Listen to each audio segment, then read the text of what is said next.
Hello friends, welcome to our channel. आज हम वैदिक संस्कृति के बारे में पढ़ेंगे, जो मुख्यतः यूपी SSSC पेट और अन्य एग्जाम्स की दृष्टि से एक महत्वपूर्ण टॉपिक है। तो चलिए स्टार्ट करते हैं। सबसे पहले हम ये देखेंगे कि वैदिक संस्कृति हमें कहाँ से मिलती है, इसके स्रोत क्या क्या हैं, हमें कैसे पता चला कि आज के पहले कोई संस्कृति थी जो वैदिक संस्कृति के नाम से जानी जा सकती है, या फिर पहले के लोगों का जीवन कैसा था, या भारत में लोग कैसे बसे, वो कहाँ से आए थे और पहले कहाँ आए थे। इन सब चीज़ों के बारे में आज हम विस्तार से अध्ययन करेंगे। चलिए स्टार्ट करते हैं। वैदिक संस्कृति के बारे में जानकारी हमें वैदिक साहित्य के स्रोत से प्राप्त होती है। अब जानते हैं वैदिक साहित्य के स्रोत कौन कौन से हैं। चलिए देखते हैं। वैदिक काल मुख्यतः 1500 से 600 BC तक था। 1500 से 600 BC तक वैदिक काल को दो भागों में बांटा गया है। पहला ऋग्वैदिक काल जो कि 1500 से 1000 BC तक था, और दूसरा उत्तर वैदिक काल जो कि 1000 से 600 BC तक था। हम जानते हैं कि जो वैदिक साहित्य से तात्पर्य है वो चारों वेद, विभिन्न ब्राह्मण ग्रंथ, आरण्यक और उपनिषदों से है। उपवेद अत्यंत परावर्ती होने के कारण वैदिक साहित्य के अंग नहीं माने जाते। ये एक महत्वपूर्ण क्वेश्चन बन सकता है कि जो उपवेद हैं ये वैदिक साहित्य के अंग नहीं माने जाते हैं, ये उत्तर वैदिक साहित्य में आते हैं। वैदिक साहित्य श्रुति नाम से विख्यात है। श्रुति का अर्थ है श्रुति। श्रुति का अर्थ होता है कि कोई चीज़ जब हम सुन के लिखते हैं, या सुन के लिखा हुआ साहित्य, या सुन के जो बात आगे बढ़ाई जाती है, पीढ़ी दर पीढ़ी इनको आत्मज्ञान दे के सृष्टि की रचना की जाती है। आगे हम देखते हैं आर्यों का मूल निवास, क्योंकि जो वैदिक साहित्य है यह मुख्यतः आर्यों से ही बना है। जब सिंधु सभ्यता का पतन हो गया, उसके बाद भारत में जिस नवीन सभ्यता का विकास हुआ उसे वैदिक अथवा आर्य सभ्यता के नाम से जाना जाता है। भारत का इतिहास एक प्रकार से आर्य जाति का इतिहास है। जर्मन विद्वान मैक्स मूलर ने आर्यों का मूल निवास स्थान मध्य एशिया के बैक्ट्रिया को माना है। यह आल्प्स पर्वत के पूर्व में यूरेशिया में है। चलिए हम देखते हैं बैक्ट्रिया और ये यूरेशिया कहाँ पे पड़ता है। मैप की सहायता से देखेंगे तो जो आल्प्स पर्वत के पूर्व में, अर्थात जो ये पूर्व मध्य एशिया का क्षेत्र है, वही आल्प्स पर्वत के पूर्व का क्षेत्र है। यहाँ वर्तमान में कजाकिस्तान, किर्गिस्तान, तुर्कमेनिस्तान, तजाकिस्तान और उज्बेकिस्तान जैसे राज्य हैं जो सोवियत संघ में आते हैं। ये अब एक अलग देश बन चुके हैं जो कभी सोवियत संघ का हिस्सा हुआ करते थे। आर्य भारत के मुख्यतः पंजाब और अफगानिस्तान के क्षेत्रों में आए थे। यहाँ से आर्य पूरे भारत में फैल गए। बाद में कुरु बने, अपनी राजधानी हस्तिनापुर बनाई, और वही इन सब का जो वर्णन है बाद में उनके कुरु और राजधानी हस्तिनापुर और महाभारत का जो वर्णन है उसको हम उत्तर वैदिक काल में पढ़ते हैं। आगे देखते हैं। भारतीय ग्रंथ ऋग्वेद एवं ईरानी ग्रंथ जिंद अवेस्ता में कई भाषाएं समानता पाई जाती है। मतलब जो ईरानी ग्रंथ जिंद अवेस्ता है, इससे भी ये अनुमान लगाया जाता है कि जो भारतीय ग्रंथ ऋग्वेद है ये इसमें मिलता जुलता है। इसका अनुमान नहीं, इसको देखा गया है, और इससे ये अनुमान लगाया जाता है कि भारत मध्य एशिया से ही आए थे, अर्थात यूरेशिया से आए थे। आगे हम देखते हैं। भारत में आर्यों की पहचान नार्डिक प्रजाति से की जाती है। आर्यों को लिपि का ज्ञान नहीं था, जैसा कि मैंने पहले भी बताया था कि आर्य अपनी भाषाओं को, अपने ज्ञान को एक दूसरे पीढ़ी में बताकर करते थे। जैसे इसको श्रुति साहित्य कहा गया है, वैदिक साहित्य को। इसका एक नाम संहिता भी है। इसे आपुरुषेय और नित्य भी कहा गया है। यहाँ हमने वैदिक साहित्य के 4 नामों को देखा। इसे श्रुति साहित्य कहा गया है, इसका एक नाम संहिता भी है, आपुरुषेय और नित्य भी कहा जाता है। अब हम पढ़ेंगे ऋग्वैदिक काल के बारे में। तो पहले ही मैंने बता दिया है कि जो ऋग्वैदिक काल का समय था वो 1500 से 1000 BC तक था। अब ऋग्वैदिक समाज का जो आधार था वो परिवार था। इसमें परिवार जो था वो पितृसत्तात्मक था। पितृसत्तात्मक मतलब जो मालिक होगा परिवार का मुखिया होगा वो पिता होगा, अर्थात बड़ा जो सबसे बड़ा पुरुष होगा वो परिवार का मुखिया होगा, सबसे वयोवृद्ध। आर्यों का आर्थिक जीवन मूलभूत व्यवसाय जो था वो पशुपालन, कृषि था और पशुपालन था। और इसमें ये एक चीज़ दिया गया है कि जो आर्य थे वो घोड़े को पालते थे, जबकि जो सिंधु सभ्यता थी उसमें घोड़ों से अनभिज्ञ थे, मतलब घोड़ों से अज्ञात थे। लेकिन ऋग्वैदिक काल में आर्यों ने घोड़े को अपना पालतू पशु बनाया था। कृषि योग्य भूमि को उर्वरा या क्षेत्र कहा जाता था। वेद जो है वो विद धातु से बना है, जिसका अर्थ ज्ञान होता है।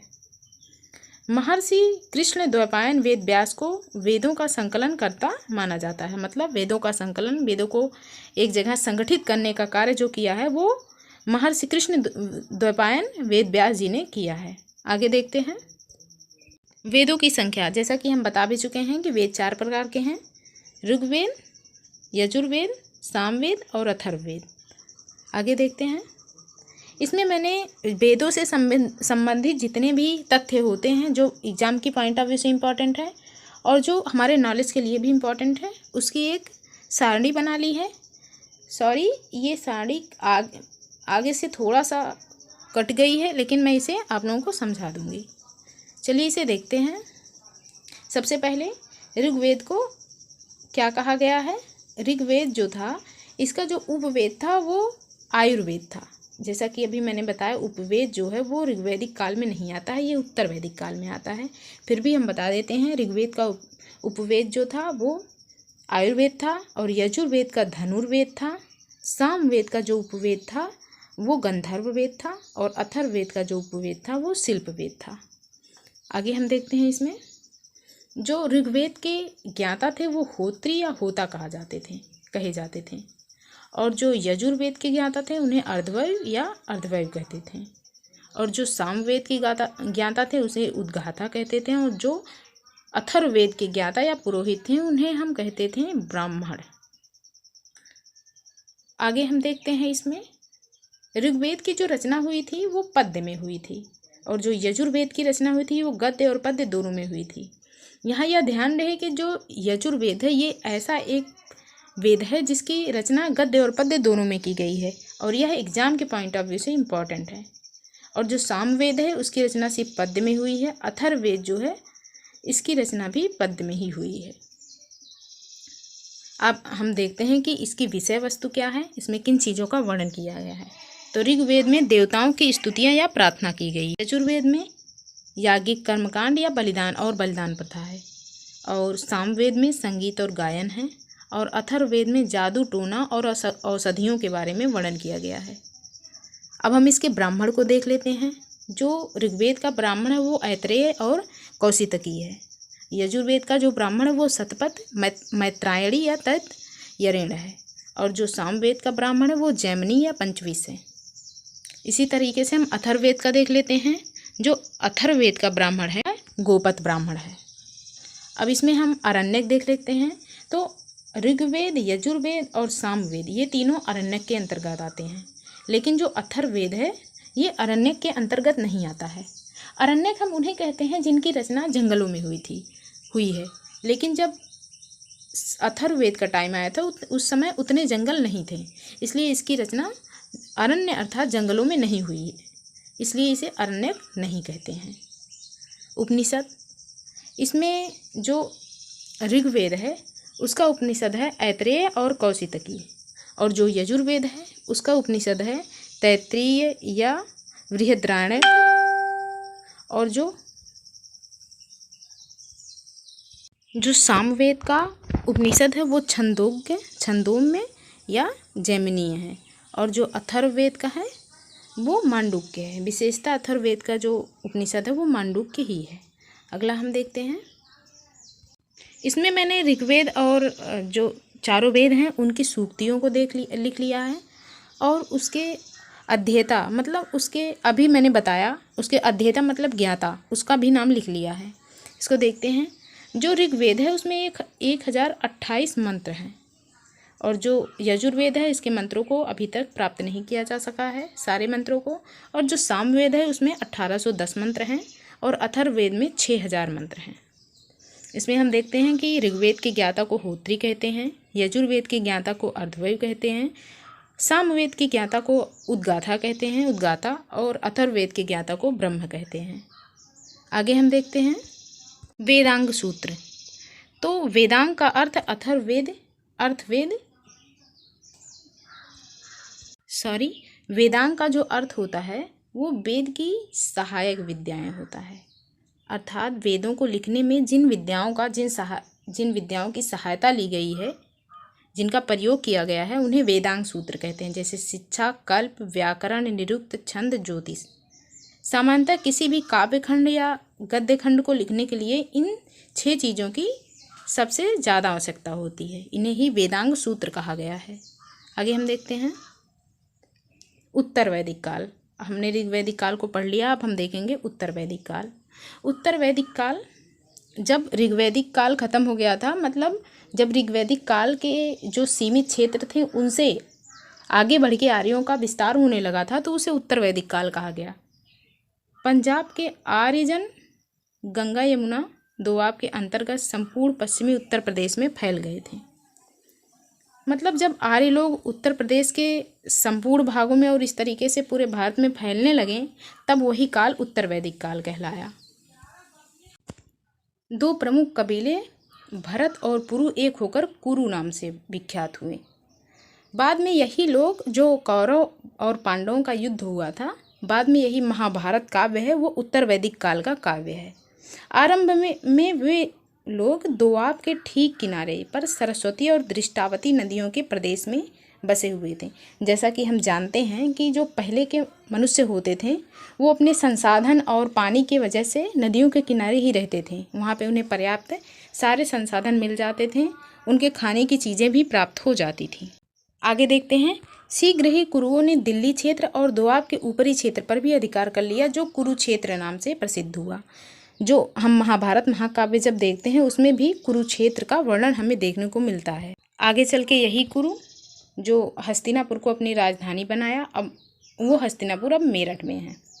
कुरुकुल का जो इतिहास है वो भारत युद्ध से प्रसिद्ध है, भारत युद्ध, जिस पर महाभारत का नाम का एक विख्यात महाकाव्य है। महाभारत जो है वो विश्व का सबसे बड़ा महाकाव्य है, और महाकाव्य जो महाभारत है इसको भारत के इतिहास का भारत युद्ध कहा जाता है। आगे हम पढ़ेंगे उत्तर वैदिक काल में हुए परिवर्तन।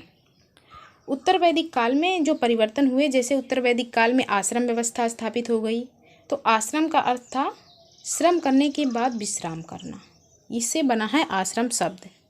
इसमें मुखिया के पद को राजा बना दिया गया। पहले ऋग्वैदिक काल में एक मुखिया होता था, इसमें उस मुखिया को राजा बना दिया गया, और राजा का जो पद था उसको वंशानुगत कर दिया गया। राजा को, जो वहाँ की प्रजा होती थी, वहाँ की जनता होती थी, वहाँ के जो लोग होते थे, वो राजा को देवता मानते थे।